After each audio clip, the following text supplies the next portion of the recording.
interactive session.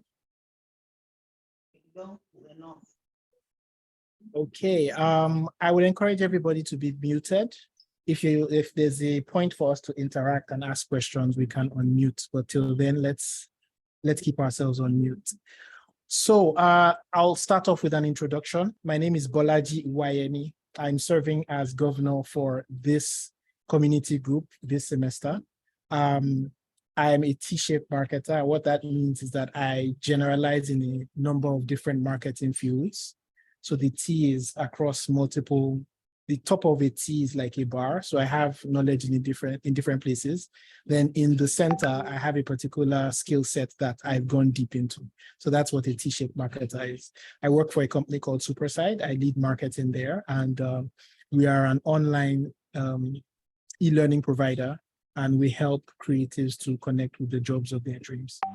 So that's what I do. I've been in this community group for 6 semesters now.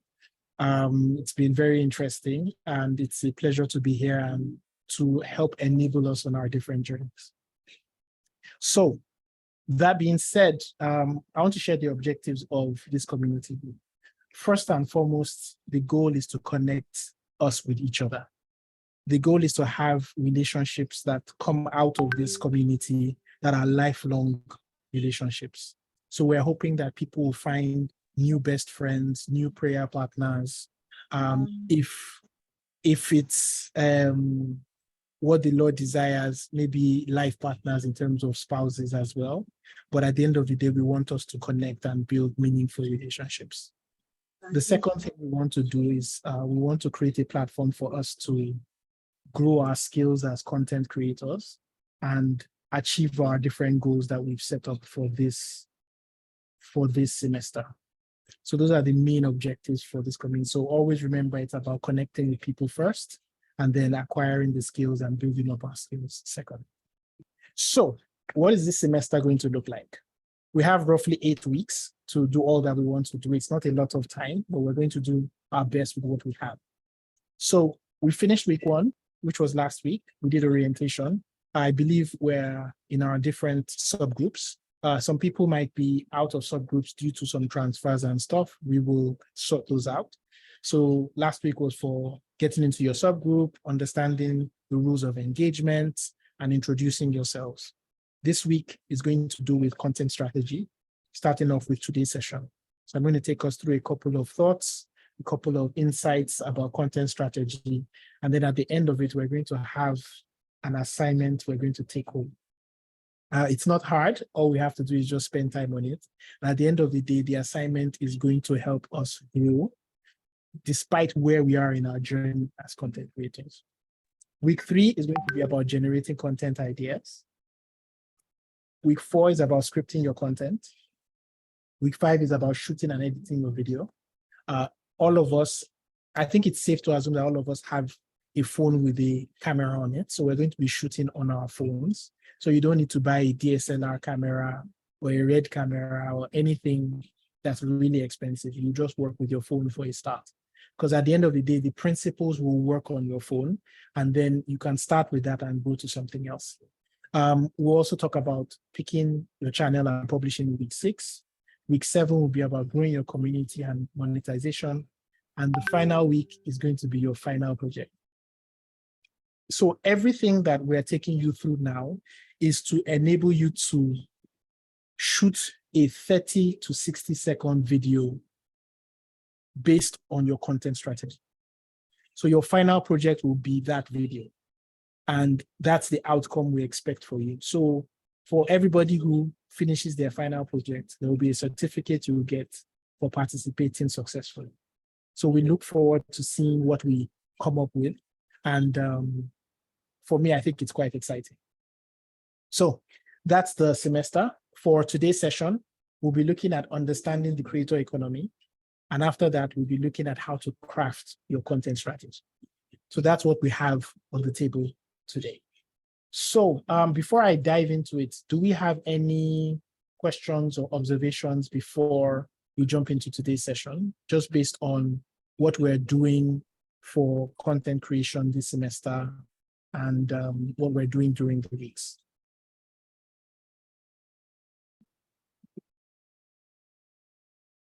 Okay, none from Sandra. Okay, so we'll just jump into it.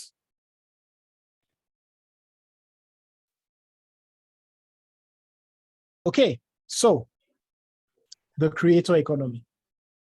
So quick answers. Please in the chat. When you hear the creator economy, what comes to mind?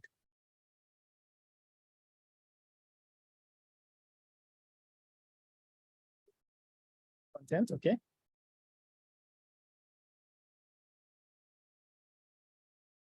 Okay, thanks for that. An economy led by creatives. Yes, yes. Although you use the words in the word to define the word, but I will let it go because it's good. Value attached to content creating, awesome. Using content to make money, yeah, yeah.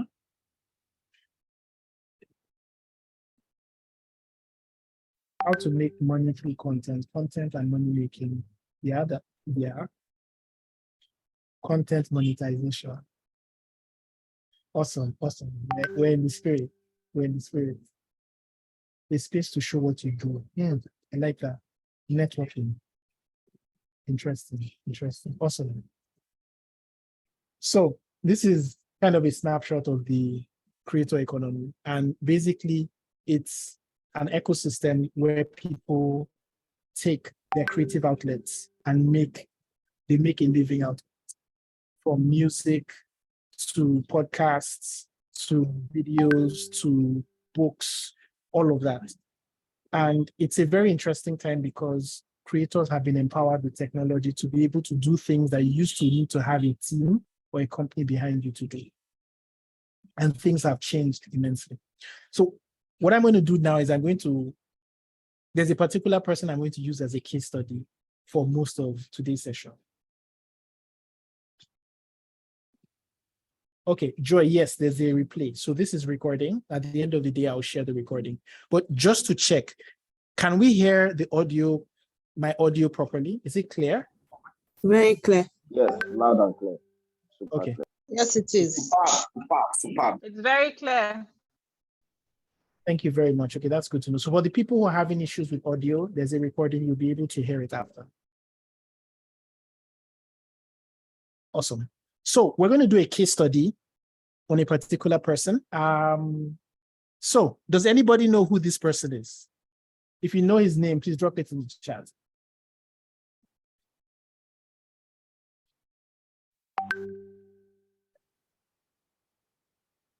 Okay. You people are very plugged in. So yes, this is Mr. Beast. So we have some YouTube gurus in the house. So this is Mr. Beast. Mr. Beast is the most profitable YouTuber in the world right now. He has 4 channels. His main channel has 105 subscribers. In addition to, so his real name is Jimmy. He's 24 years old. And he has been doing YouTube since he was 13.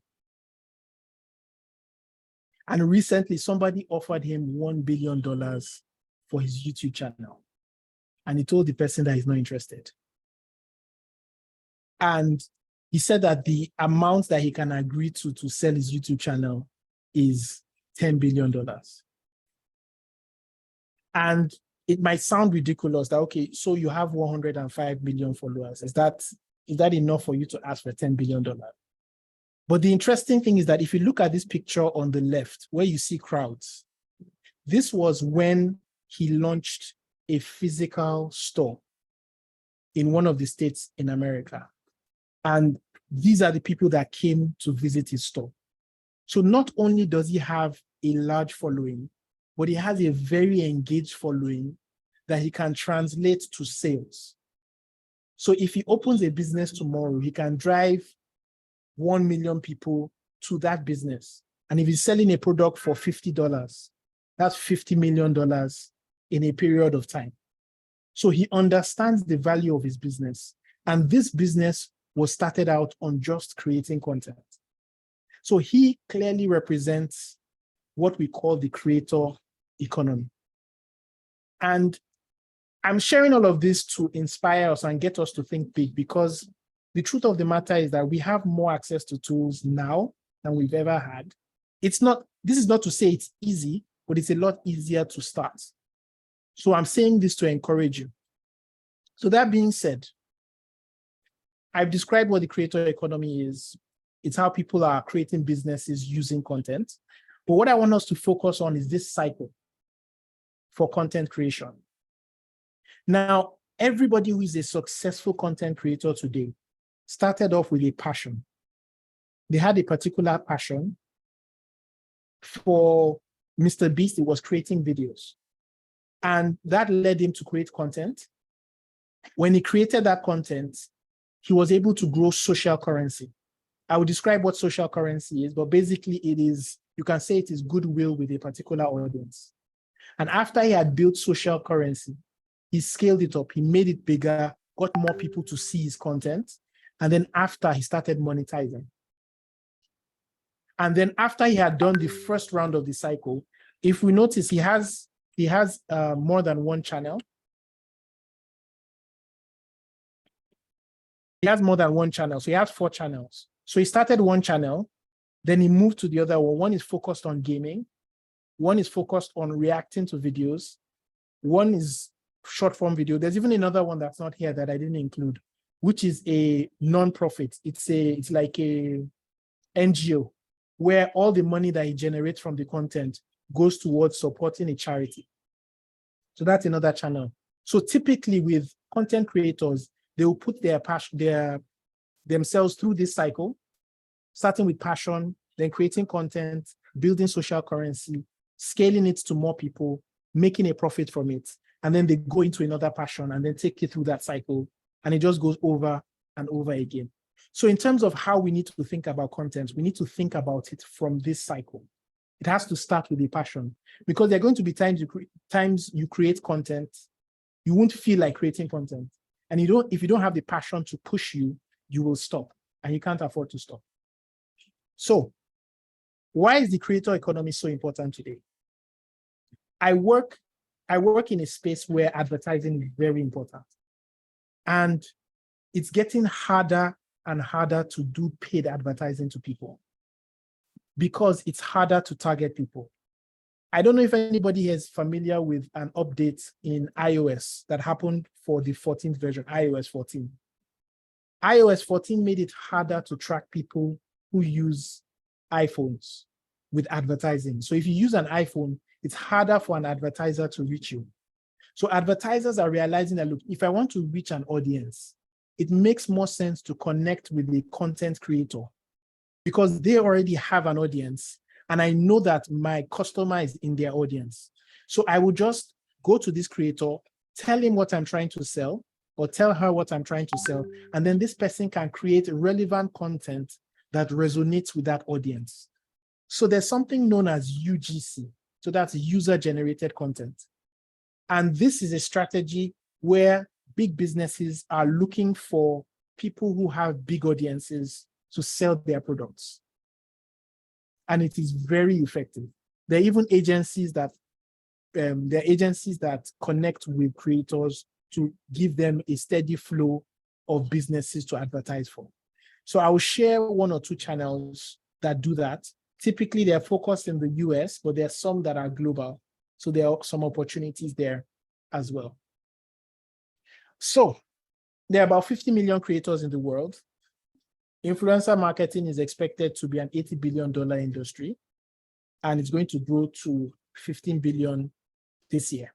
I even think we have surpassed it. If a Mr. Beast can value his channel on its own to be $10 billion, then the industry is much bigger than that.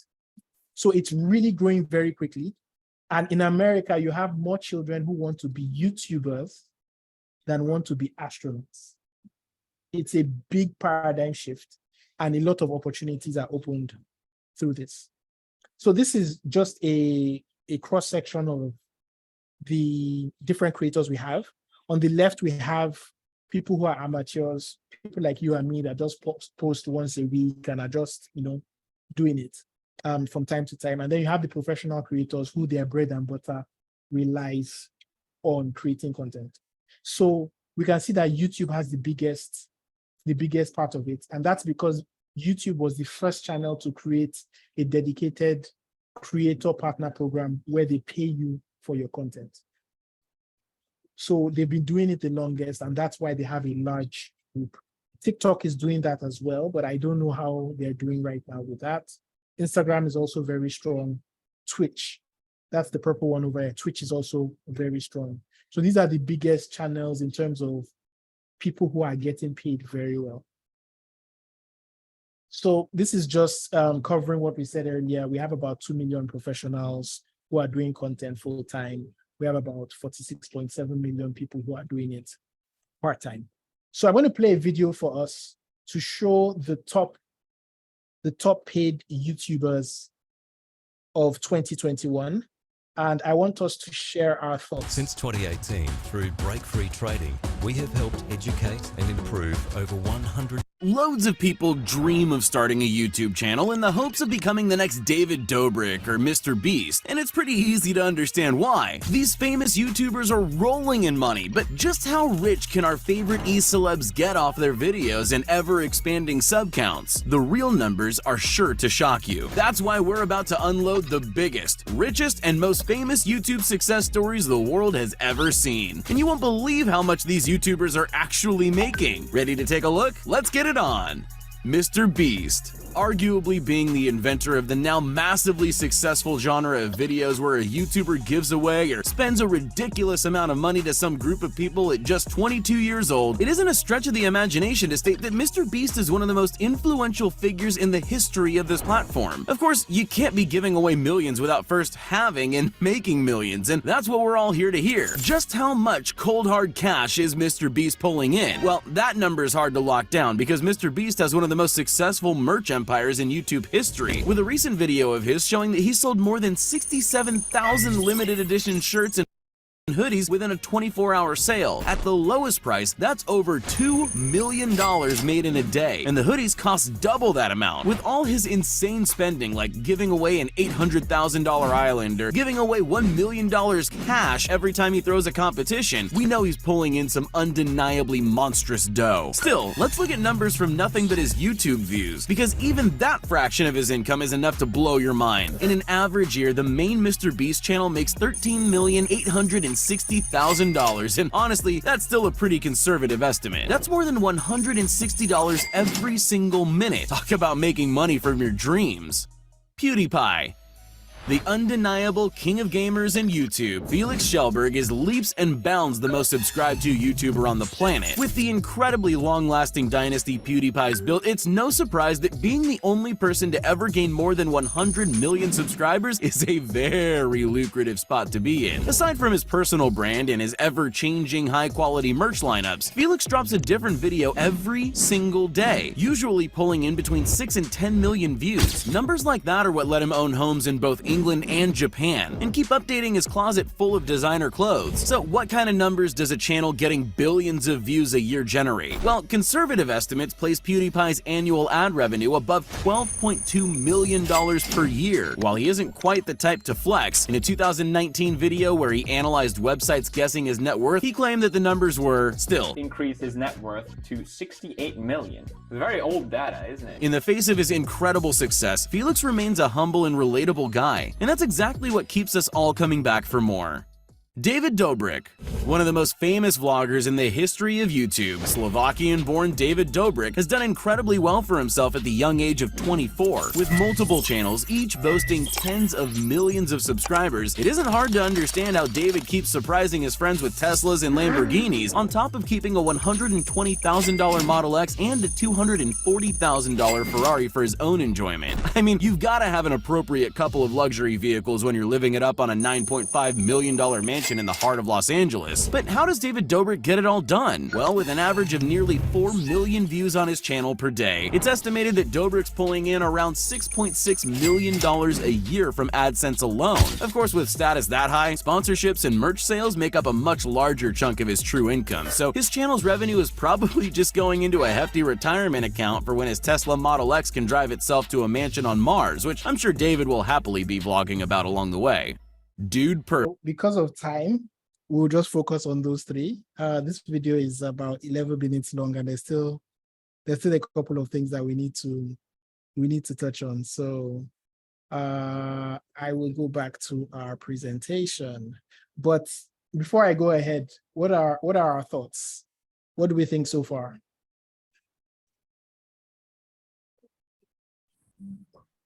I can see tension. Oh wow, Godwin. You can say that again. I'm not sure what we're saying again, but Can we unmute and respond? no, it's okay. Let's do the chat. Let's do the chat because everybody, we have almost 90 people, apart from the obvious money they're swimming or more. My thoughts are all over the place. They obviously work hard at this. Yes. Yes. Yes. My head. I just see possibilities. Fantastic. Fantastic. How long will it take to get there? How do I begin, God? I will do it. So I will take us back to awesome. Yes, they've been in it for a while. That's true. That's true. And it takes us back to the cycle. This cycle. All of these people had a passion, which is one of the reasons why they were consistent, because they liked what they were doing. So yes, consistency is key, but passion before consistency.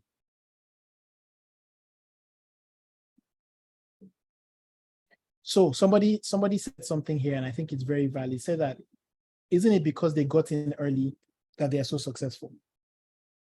And yes, there is that. But the thing is, they're fresh up. When YouTube first came out, people were like, I'm not going to do this thing. It's going to take time, or I don't have time. And then 1 year passed, 2 years passed, 3 years, 4 years, and then it became a thing. TikTok right now is still a very hot channel that people can jump on and grow an audience. And it's still relatively early. So it might not be YouTube, but there are other channels that you can jump onto to grow an audience. So there is first mover advantage, but at the end of the day, there are principles behind it around building a community and building a relationship with them, regardless of the platform.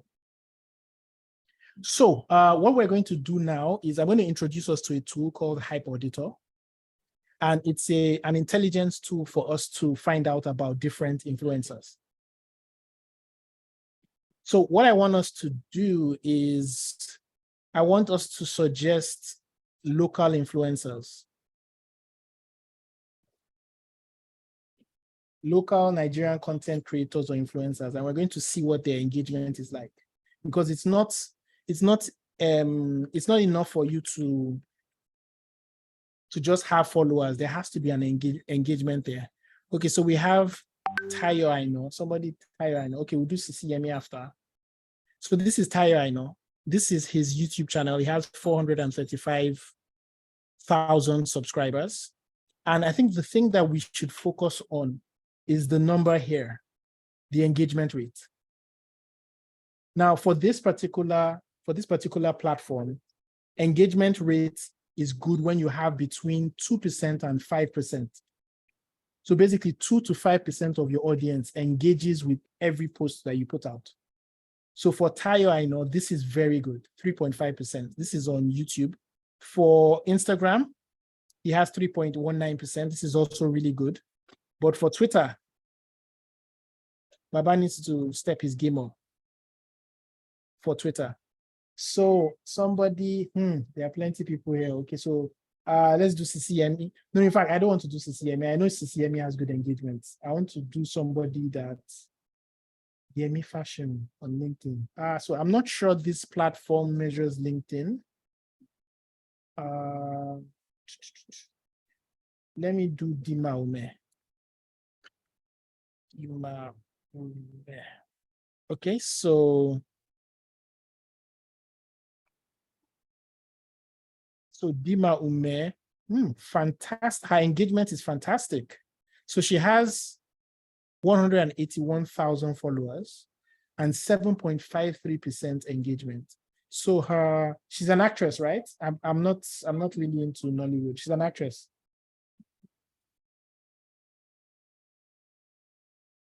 She's not an actress. Okay, what does she do?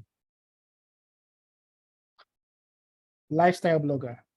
Okay, so she's a lifestyle blogger. So if I was an advertiser and I wanted to push product through an influencer, I would pick her very quickly because her audience is very, very engaged.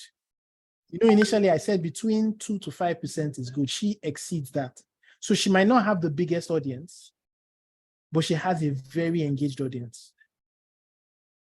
So I bring this up for us because this tool can help us with research in terms of who are the people we would like to be like. So for example, if you want to be a vlogger, you might look at her. What kind of content is she creating? And here's a quick tip for us. If you find a particular influencer that you like that is doing well, go into that person's comments and go and look for questions that people are asking that they have problems with and create content based on those questions. So the tool is called Hype Auditor. I'm going to put it in I will share these slides as well. So you have access to them as well. So it's a very good tool for you to understand who are the leaders and who are they talking to, what is your audience interested in, and it can help you with your planning. So I encourage you to check it out. So that's Hype Auditor. So we have about 30 minutes left.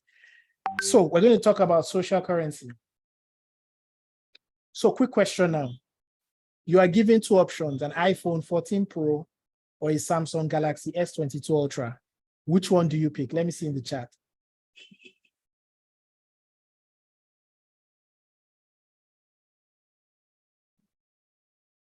iPhone 14, Samsung. It's 14, no, it's not 13, no, there's difference. It looks like an even split. iPhone loyalists. Samsung, iPhone, Samsung. I don't want even 15, I don't want.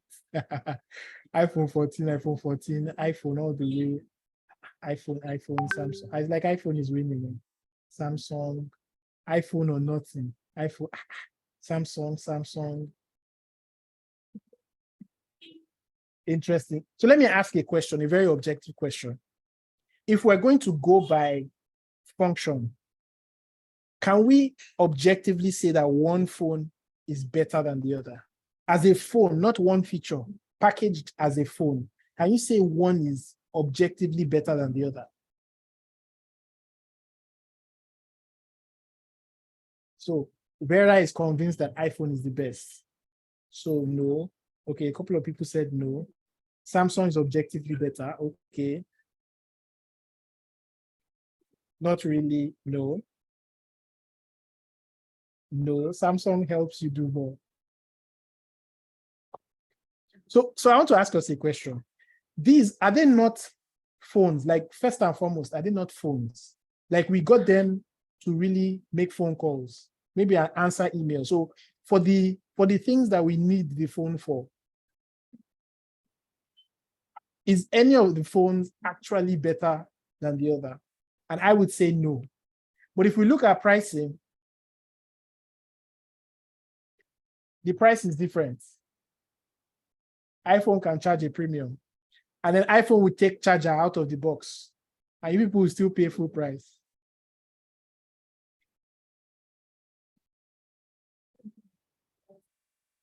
So I want to ask us, why can Apple take the charger out of a phone or sell a phone without a charger and still be able to sell full price? Why do we think so?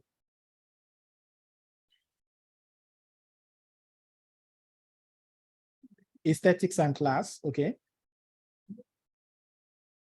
Yes, Francis, that's right. A lot are underutilized. Presentation and marketing. The picture quality is baba. It's so stable, no heat, okay. They have a name. Brand is top notch.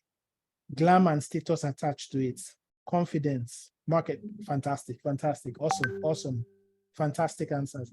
And the truth is, brand marketing. They've built a brand. Apple has built an amazing brand that allows them to charge a premium.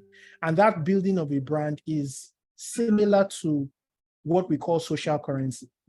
If somebody has a lot of social currency, a lot of goodwill around their personality or their brand, they are able to charge a premium.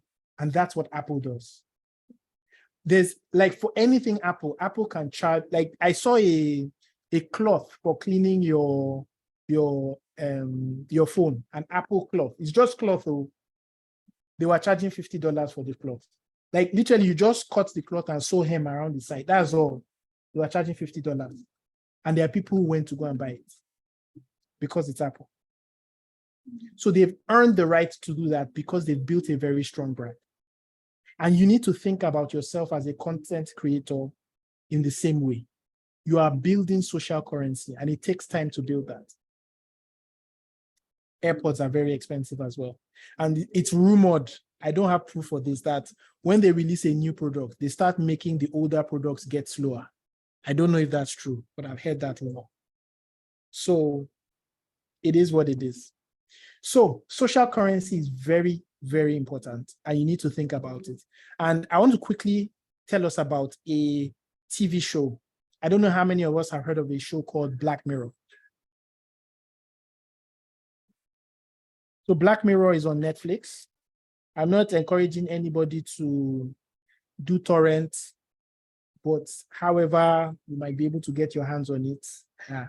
So I think in season 3, I will get the particular episode, but somebody has seen the episode. So this particular episode, I would encourage everybody to watch it.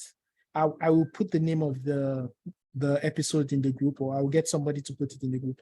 In this particular episode, the world has gotten to a point where everybody has a score and is measured on 5 stars. Now, based on your score, you are able to go to particular places. You are able to buy different things. So if somebody doesn't like you, they will rate you up or down. And you need to make sure as many people as possible are rating you up so that you can live the social life that you want to live.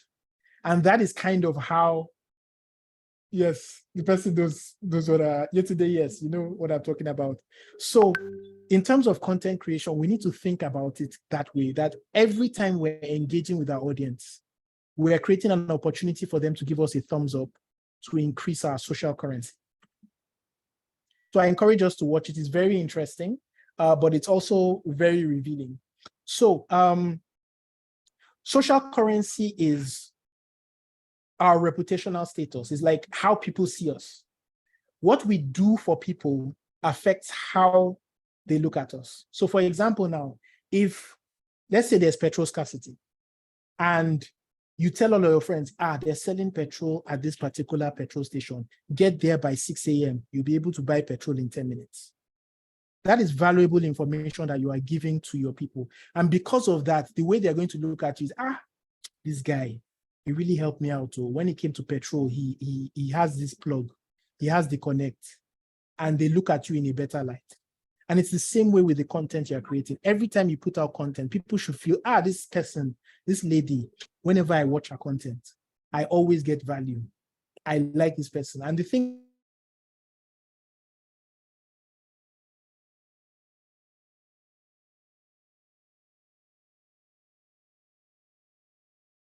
with social currency, the more you build it, it's kind of like a bank account.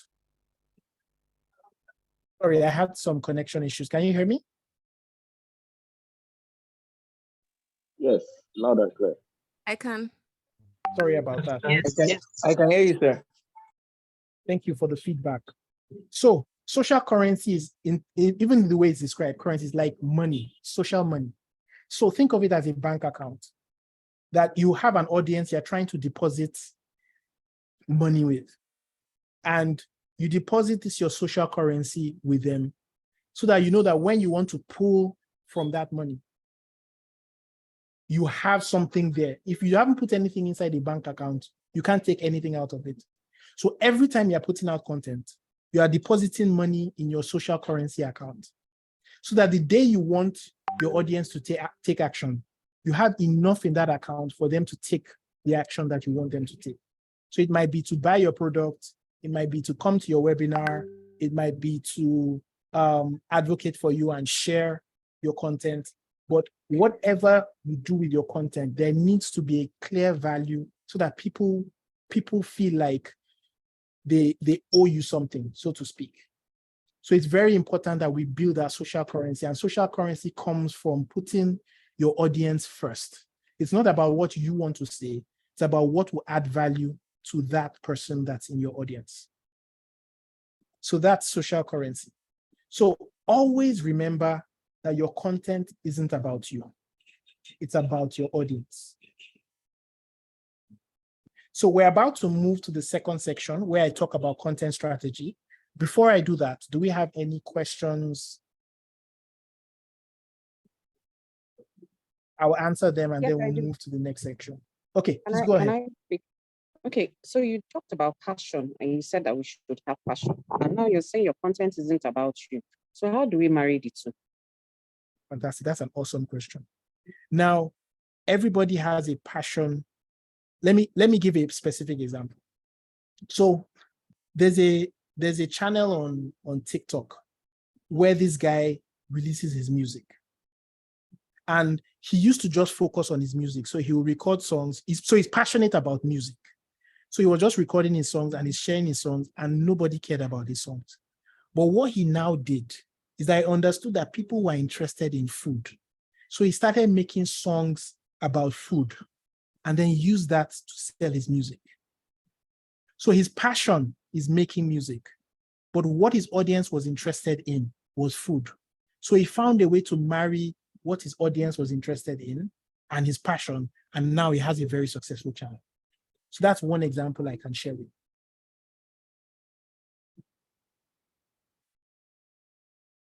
Awesome. Any other questions? Fantastic. Ling and Lam. That's a good channel.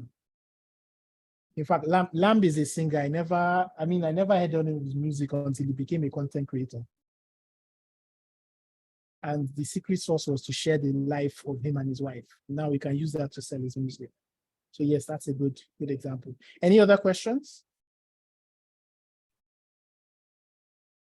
Okay, if there are no other questions, can content be boring? Oh, most definitely, content can be boring. If your content is aimed at the wrong audience, that audience will be bored by what you're saying. So yes, content can be boring. How do you measure what your audience is interested in? There is no shortcut. You have to test and you have to talk to your audience. So you start off with a guess that, okay, I think my content is going to be for this type of person. So you push out the content and you get people in your network who fit that audience profile to go through your content, and you find out how they react to it. And if they don't respond to it, you try something different and you keep testing.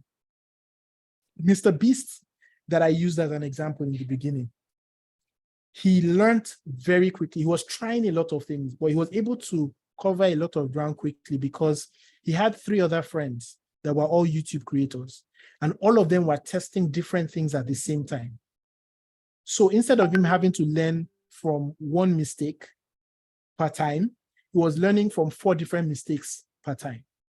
So he could learn faster and understand what worked and what didn't work. So there's a question here: how do you marry your passion with your audience interest when you don't have an audience yet? So it comes back to the testing. You have a guess that, look, I think my audience is people who are 34-year-old who are Arsenal fans, and I'm just throwing it out there. One of the best ways to find an audience is use yourself as the audience first. So for example, now, let's say you are a fashion, you want to do fashion content and you realize that finding a good tailor is a problem and you want to do content around that. That is a problem you're solving for yourself. You can assume that, okay, I think there are a lot of people like me who have this problem, and you put it out and you see if people respond to it. And if they don't, you come back and you learn, okay, these people didn't respond to it. What didn't they like? What did they like? And then you go again. So there is no blueprint that you just get it. You have to test. And the more you test, the better you understand. Awesome. Any other questions?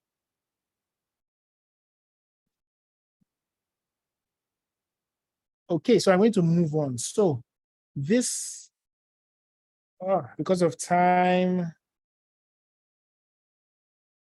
I'll see if we can come back to this.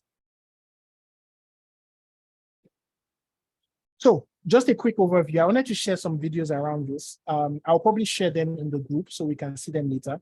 But there are 3 things you can do to build social currency. Make sure that whatever you are sharing is not ordinary. It's something that people want to talk about. So for example, are we going to have something on copywriting? So we're going to do things on scripting. We'll do some things on scripting. There will be some touches on copywriting as well. But I have a, when you hear copywriting, it sounds bigger than it is. That's my challenge. Copywriting is actually, so it's simple, but it's difficult. Yes, the 8 weeks is short. So it's simple and it's difficult in the sense that copywriting is simply writing things so that people will take an action. That's copywriting. Whether that action is to buy a product, to click on a button, to donate, copywriting is for people to take an action. And the truth is, you don't, in some way or the other, we are already doing copy in one way or the other. When you're sending an email to somebody and you need the person to take an action, you are doing some copywriting. So there are some techniques you can add to it to make it better, but we all kind of copyright already. So I don't want us to think of it as a science thing kind of thing. I mean, all of us, we have parents, we have siblings, and we want to ask them for stuff, and we know the technique we use to ask them to get better responses. Take that same idea and put it into writing. That's copywriting. So we'll do some scripting and some writing. And it's really just about understanding your audience and how to speak to them. I hope that makes sense. Onyekachi. Yes, sir, it does. Thank you. Awesome. So for social currency, you want people you want your, in quote, your gist to be something that people want to talk about. It shouldn't be ordinary news. It shouldn't be, it rained in Lagos. That's boring. But if you say, Sanwo-Olu's house was flooded in Lagos due to the rain, then it becomes newsworthy. So how do you create an angle for your content that makes it worth talking about? So that's remarkability. The second thing is, how do you make your audience feel like they're part of an insider group? I don't know if we've heard of a channel called Patreon. Have you heard of Patreon?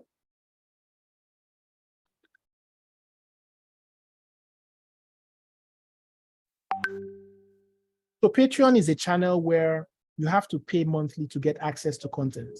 So you might pay $1, $5, $10, and it's an exclusive group. So most content creators, the content that's in Patreon, they'll either hold it for a week before they publish it, or it's completely exclusive. And it's not just a way to make money, but it's a way to build a closer relationship between people in your audience, because they feel like, I'm an insider. Everybody watching on YouTube, they are the latecomers. But me, I get it fresh. So it's a very powerful way of connecting with your audience. The last one is gamifying your content. And we see a lot of this where people do contests and giveaways so that people can engage with their content. So YouTube and IG, they started something like, that's payments in terms of having a closed audience you can pay for. Yes, I saw it recently. Yes, that's true. So there's super chats with YouTube. I'm not familiar with IG system yet, but I know that they are trying to work on their content, their creator program for people in the ecosystem. So yeah, so these are 3 practical things we can do to build social currency. Make sure that what you're talking about is newsworthy. Make your audience feel like they're insiders, and then create opportunities for people to engage. Okay, IG has a subscription. Interesting. Is it open in Nigeria? I'm not sure about that. Okay, so I need to move quickly. It's open. Fantastic. Fantastic. Okay, so no, we won't be able to do this because of time. Dear Ryan, can you dance without moving? Hey guys, so if you've been watching this channel long enough, or if you happen to know me personally in real life, you would probably know by now that one of my biggest Okay, weaknesses so in life. because of time, we will not be able to go through the videos because we need to get to content strategy. So I want us to pay attention because what we do here, there's going to be a practical side, and that practical side is going to be the assignments that we're going to do for this week. We have a week to complete the assignment, and it's important that we follow what's being said. I will send the slides so you can go through the slides, so no issues, but let's pay attention. So what is content creation? It's the process of generating topic ideas that appeal to a specific audience and making it available to them through different media. So it could be videos, articles, infographics, podcasts, and all of that. But the two things I want us to touch on are topic ideas and a specific audience. Very important, a specific audience. There's a video here. I will not be able to play it because of time. All the links to the videos will be inside the presentation, so you can have a look at them. So to define content strategy, first we need to define what strategy is. According to the dictionary, it's a plan of action or policy designed to achieve a major or overall aim. This is a lot of English. In simple terms, a strategy is a plan to reach a specific goal. Shikena, that's what a strategy is. A plan to reach a specific goal. Typically, strategies tend to be long-term, while tactics tend to be short-term. So it's really a plan to reach a specific goal. That's all. So content strategy is just an extension of that. A plan to use content to reach a specific business goal. All of us were here doing content because we want to, sorry about that, Francis. I'll share it with you. So all of us here, we have a business goal. If it's to grow our audience or it's to monetize, we have some kind of business objective behind it. So our content strategy is that plan that we use on our content to ensure that we meet our goal. So whenever you're thinking about strategy, you need to think about your why. And it brings us back to our passion. Why do you want to create content? What is that thing that's motivating you? And I bring us back to Apple, because Apple is a business that has a very strong why. When Steve Jobs was alive, what he told us his why was is that he wanted to leave an impact in the world. He wanted to ensure that he left the world a better place than when he met it. And that was the big idea behind Apple. So Apple is not a company that makes phones. It's not a company that makes computers. It's a company that makes impact through fantastic products. So what they're trying to do is make impact. And how do they do it? They do it through tech products. So Apple, they do phones, they do computers, they do movies, they have a streaming service, they have a whole bunch, they do watches now. And it does not feel strange because it's tied to the fact that they're trying to make an impact through technology. What they do is just the products that they sell. So they started off with a why, looked at how they would do it, and then produced it. So even for your content, you have to start with your why. Why do you want to be a podcaster? Why do you want to be a YouTuber? And it should not be a money-based or yes, we want to make money through this, we want to monetize and all of that.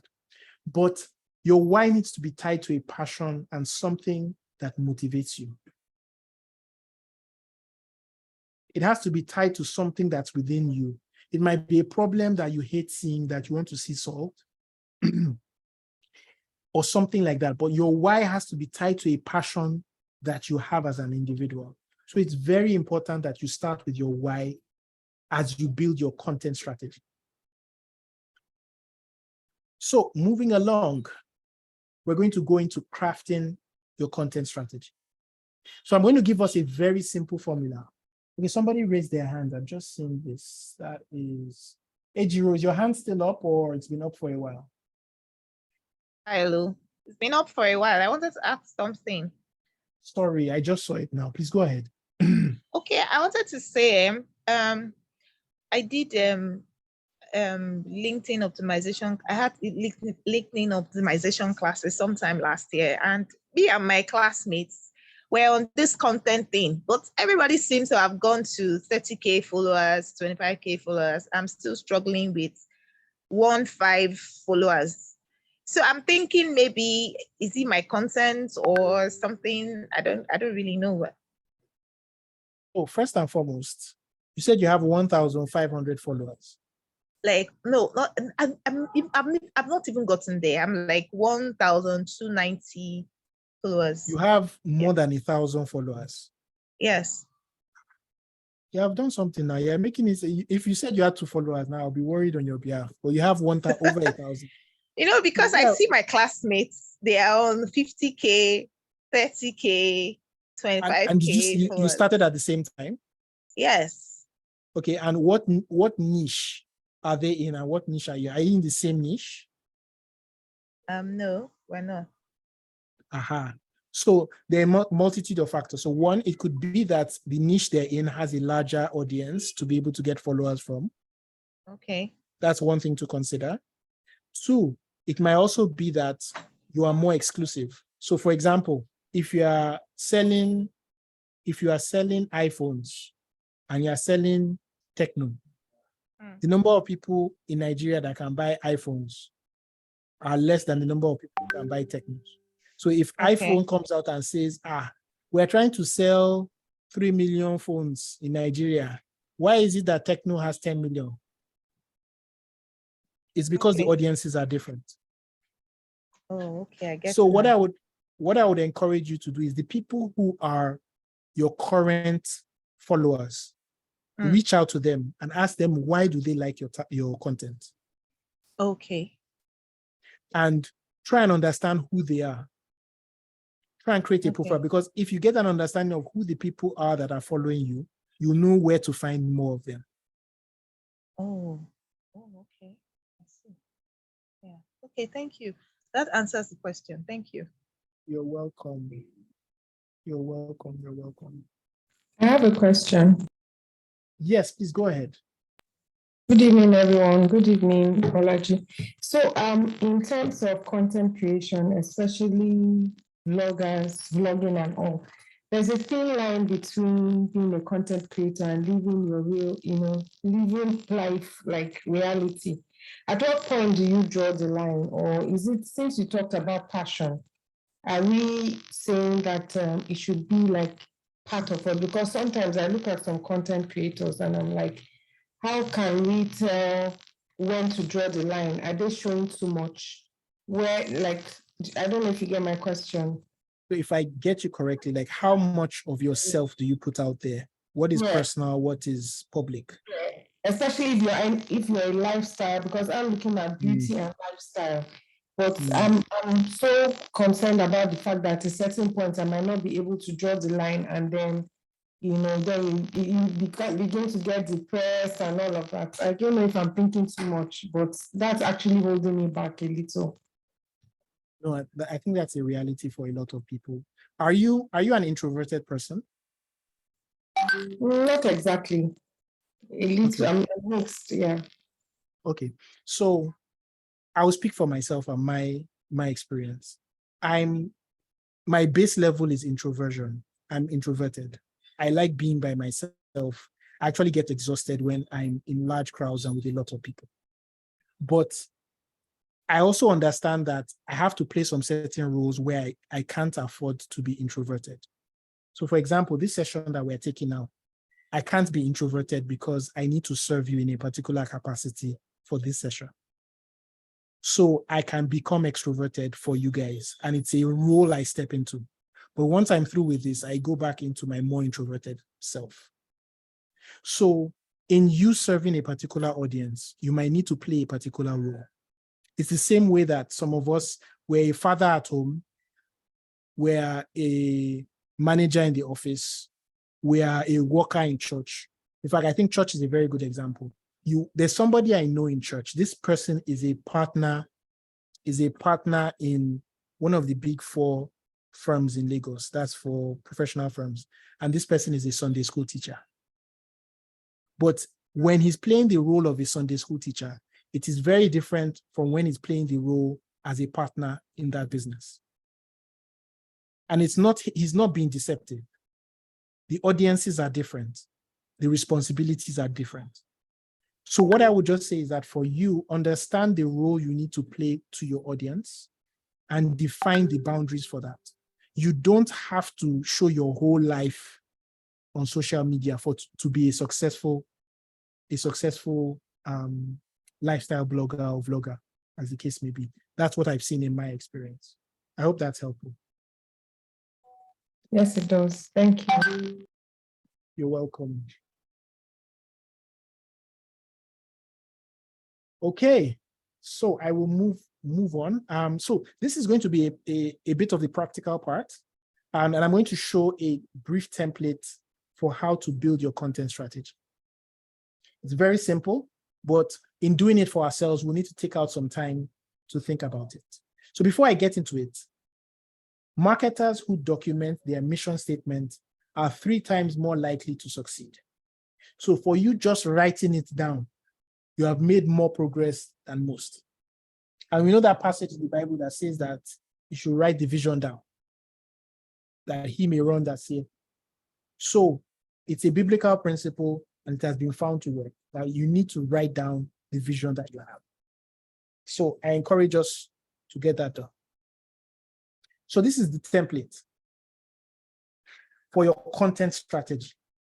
Your content is where a particular audience, we'll call them audience X, gets a particular type of information, Y, that offers a solution to a problem or a benefit, C. Now, I'm going to give practical examples. I'm just showing you the template. So this is an example. This is Orbit Media. They're an online digital marketing agency. And this is their own content strategy. They provide digital marketers with practical advice on content, analytics, and web design to get better results from their website. So this is their content strategy. So whenever they're creating content, they will ask themselves questions around, okay, is this talking to digital marketers? Is the advice practical? Is it focused on content, analytics, and web design? And then are they getting better results from their websites? So it's very specific. It's talking to a specific audience. So he's not talking to graphic designers. He's not talking to bankers. He's not talking to accountants. He's talking to digital marketers. So there's a specific audience, and the information they're giving is practical advice. This website could have been given news. It could be a news website where they give news on web design. But that's not what they're doing. They are giving practical advice on content. So whatever you are reading is something that you can take action with. So this one is very specific. I'm going to share another one with us. Where Nigerians can find the latest gossip and news to be entertained and informed. Instablog Nigeria. They don't define themselves this way, but this is what I got from their channel. Now the next one I'm going to share is actually gotten from these people. So this is how they define themselves. Oh, it was actually, I skipped one, but it's fine. So this is a particular person, his name is Christo, and he provides content, practical content for graphic designers that help them to become financially free.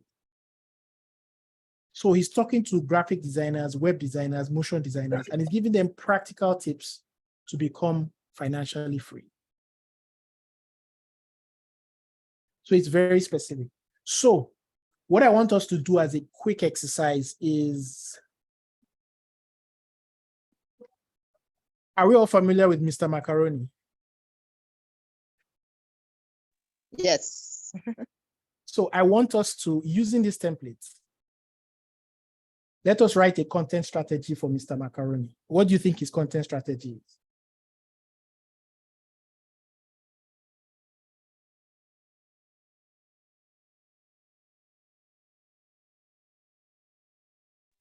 sugar daddy.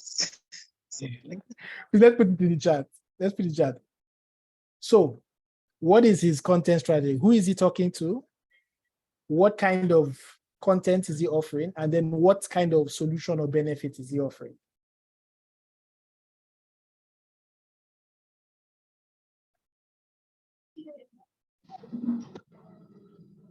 Social impact using comedy, okay. Social media users, okay. Solution to depression, okay. Comedy, yeah. Where Nigerians can get content that uplifts their spirits, okay. Okay.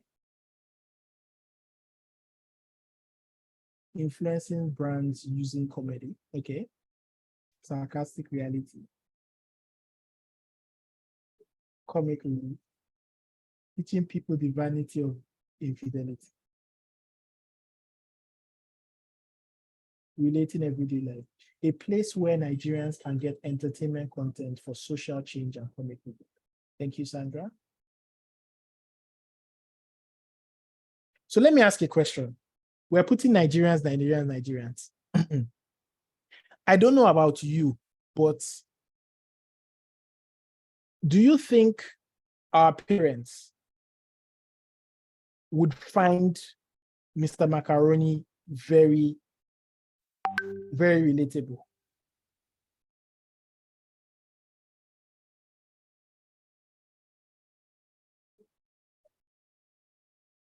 Some of them, yes, no, I don't think so, not really, no, not really. Parents will find it. Aha. So we're not sure that our parents' generation will relate to him. So that means that it's not all Nigerians. So that Nigerians umbrella is a bit too broad. How can we make it more specific?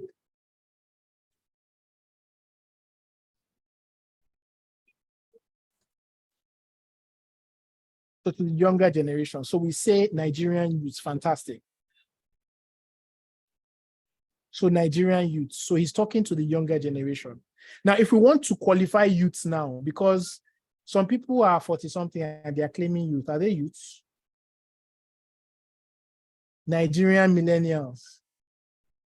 So that's a good one. So for those of us that don't know, when does millennial start? What age does millennial start? What age does millennial end?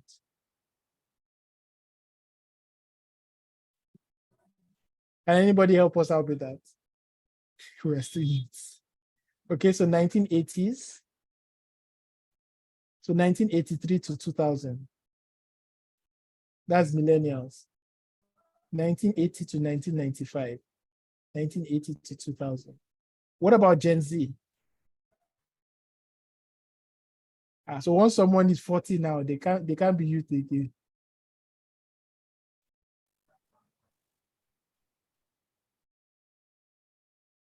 '50 is youth. So what we can say is, for Mr. Macaroni, we can say millennials and Gen Z. So Nigerian millennials and Gen Z. So that's the audience. Do we all agree with that? Okay. So we have refined the audience some more. Then what kind of content is he creating?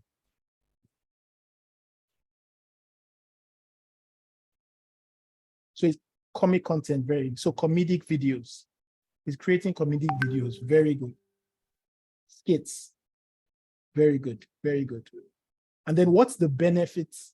What's the benefits to the audience?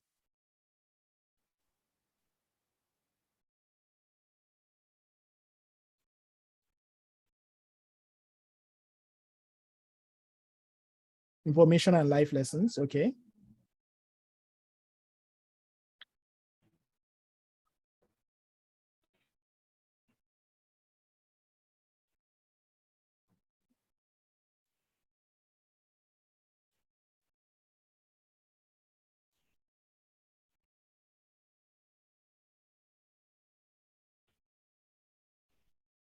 Relieve stress, tension, and educate. Fantastic. So what we've said now is that his own content strategy is aimed at millennials, Nigerian millennials and Gen Zs.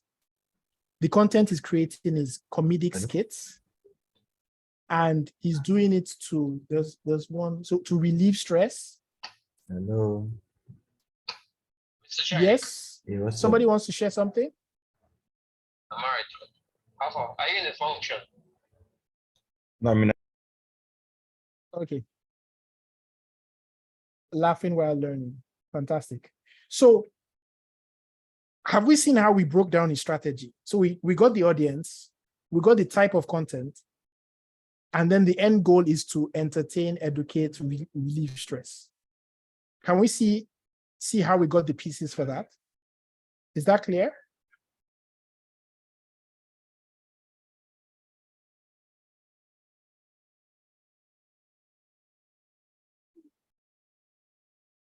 Fantastic. Fantastic. Fantastic. Okay. Good. So what's going to happen now is that we are going to create our own content strategy. So you're going to define who you're talking to, what type of content you're creating for them, and then what problem you're solving for them or what benefit you're giving them. Solving a problem is much stronger than just giving a benefit. Because if I give you a benefit and it's not connected to something you need in your life, then it's not valuable. So I'll suggest that we think of it from the angle of solving a particular problem. Does that make sense? Yes, does. Awesome. So I'm going to share. So sorry, before I go ahead, apologies, we should have finished at 7 o'clock. We've gone over time. I will just wrap up in terms of our assignment, and then I will let us go. I don't take it for granted because I know some of us are working tomorrow, and I don't want to take us longer than we need to be here. So thank you for the patience. I appreciate that. So we're going to do our assignment, and this is the assignment. So each group, each subgroup, so we have subgroup with that ends with letter A, K, B, J, F, P, and S. So in each subgroup, you need to nominate a leader, and that leader is going to put together a presentation with each member's content strategy. And that's what we discussed now, which is the audience you're talking to, the problem you're solving for them, and the content you're going to use to communicate with them. So each of us needs to do that. So we each do it, and then our leader will put it together as a presentation for each subgroup. So we have 7 subgroups. There will be 7 presentations with people's content strategy within it. So you put your name or the name of your channel or the name of your business, then you put the content strategy one slide.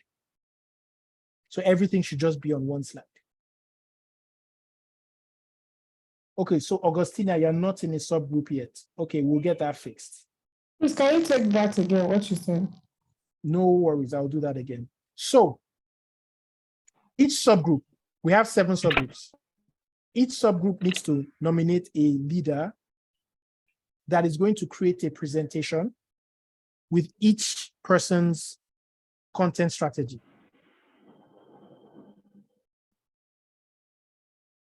Each person's content strategy. Okay. Sorry, just so, Verity, please, can you do me a favor? Can you help me take note of the people who have not been put into subgroups? Okay, sir, I will. Thank you very much. So each subgroup would have a leader. That leader will create a presentation, and that presentation is just one slide. So similar to what I did, it's just text. You just have you have the name of your channel or yourself or your business, whatever your platform is to put out your content, and you just have text that shows your content strategy. So the same way I wrote it here, my Instagram channel is going to be a place where digital marketers find practical, well, no, not your channel. So basically my platform is a platform that provides this kind of person with this kind of information to solve this kind of problem. So it will just be one slide. You hand over the information to your leader puts everything together. So let's not share our numbers here, Just drop it in the chat that you're not in a group. We have your names in a database, and we'll sort it out for you. So are the instructions clear? Yeah. So each of us will create our content strategy, share it with your leader. Your leader puts it together in a slide, and we will look at it together. So the deadline for this is when? Thursday. Huh? When? So the deadline is this Thursday. Thursday. Wow, Yes, this Thursday. that's a short time. The assignment is not difficult now. It's difficult now. It's not difficult because you're a pro now. We are upcoming. So at the end of the day, you don't have to get it completely, like it doesn't have to be perfect. Let's get a first version, then we can give you feedback and then you can perfect it. So let's have first versions on Thursday. Now, the second part of the assignment is a video called 1000 True Fans. Now, for most of us who are starting, you probably have, well, I mean, some of us have maybe 100 followers, 50 followers. What you should aim to do is get 1000 people who are your true fans. Those people are the people who are crazy about what you do. So for example, you see somebody like Ronaldo, see Ronaldo. There are some people who tattoo his face on their body. That's an example of a true fan. If that person sees him face to face, that person might faint to start to cry. You are looking for people who are true fans for what you do. So the article talks about the concept. It's a very interesting concept and shows you how to start your journey in terms of getting an audience. So I have the written version and the video version. So depending on which one you want, you can click on it and go through it. But it's going to be very, very helpful for you. So with that, we have come to the end of today's session. Do we have any other questions? Yeah, just a quick one. I wanted to clarify something. Chike here. Okay. You said we should drop our details in the group for those of us that are not in the subgroup. If I'm not mistaken, the same WhatsApp group is locked, so it's only admins that can chat in that group. I don't know if there's a different WhatsApp group. So there's the main group that has everybody, and then there are subgroups. So there are 7 subgroups. So it's a smaller group where you can engage with people one-to-one. If we have about 260 people on the main group, and if everybody is trying to talk, it's going to be really, really confusing. So that's why we limited engagement on that group. So there's a form that we shared at the beginning of the week. We gave a deadline. Some people missed the deadline and have not been able to join, but we'll connect you to a subgroup so that you can be part of this. So Chike, Okay, I hope that clarifies things. Yes, but I didn't see the form because I just joined 2 days ago. So No the problem. form must have not. No problem. it So hasn't what we're come going into to my do feed. is we'll assign you to subgroups because of time. I see. Okay. Yes, the subgroups are named according to alphabet. So we have A, K, B, J, F, P, and S. So Adeshola, I will send you this presentation. So within the presentation, you can click on the link and it will take you to the videos. 2B, please go ahead. Your hand is raised. Yeah, good evening. Good evening. I just want to ask, how do we, okay, some of us have interest in podcasting, graphics and all that. How do we get to learn that within the subgroups? Fantastic. So the subgroups are primarily for you to engage. Your leaders are subject matter experts in particular places, but because this semester is just 8 weeks, there's only so much we can do in a particular specialization. So we're just focusing on principles that can apply to whichever content area you decide to go in. We'll share some resources that you can use to also step up your game in, whether it's podcasting or graphic design and all of that. But we can't do anything too extensive because we have limited time. So we want to give you the principles that would apply to most channels. And then we can now give you guidance on how to take things to the next level in a specific field. Okay, thank you. You're welcome.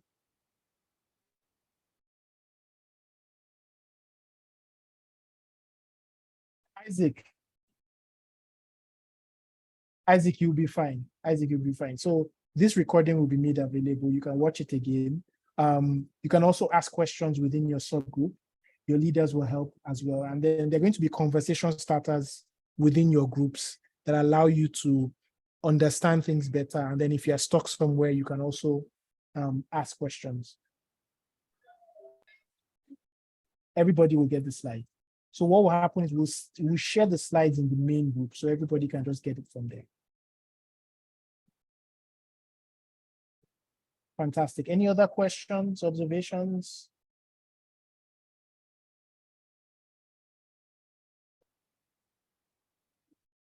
Okay, then. Thank you for thanking me. And thank you for being here. Thank you, sir. It's been great connecting with you. Next week is going to be content, generating ideas for content. It's going to be exciting. You don't want to miss it. Tell the people in your subgroup that missed this one that they don't want to miss the next one. Okay, thank you. So with that, thank you so much. Wonderful, wonderful night. Thank you so much. Thank you very much. Thank you for being such an Thank you so much. audience. Thank you so much. Thank you. Thank you. Thank you. Oh, Thank you. Thank you. Thank you so much. Thank you. We love you. We love you.